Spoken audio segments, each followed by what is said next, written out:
Hi, my name is Carly Eaton and I am a student at Clarkshaw Magnet School. I'm in Miss Wellmore's 4th period class and I chose my bicentennial project on the Quilters of G's band. And I'm here to interview my grandmother. Hello, my name is Queen Pettway. I'm Carly's Eaton's maternal grandmother. I'm related to the Pettways of G's band. My grandmother was Pinky Pettway.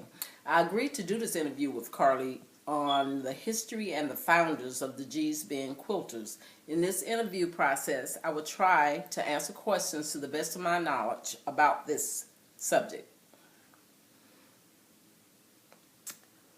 What year did your family start quilting? Well, the Quilters actually started in the early 1800s. In the early 1900s, my grandmother started. What materials were the quilts made with?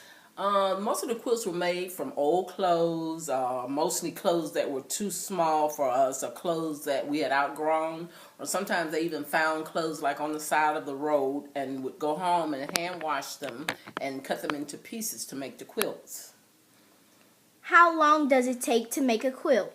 It takes countless hours to make a quilt. Although I don't know the exact number of hours that it takes to make the quilts, I do know that I can remember my grandmother sewing on quilts. Sometimes her and her quilting quilting club, over a whole week. And sometimes depending on the chores that were needed to be done or us being taken care of, it may have taken somewhere up to 2 weeks.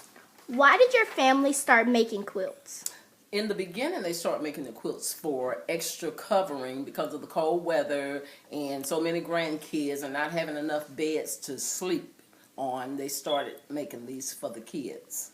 How do you determine what pattern you're going to put on the quilt? Well, my grandmother did not have a pattern, and as far as I know, none of her quilting bee members had patterns. They just started out placing the pieces, and it would just kind of take shape and become like sometimes stars, sometimes squares, but they did not have patterns to make these quilts.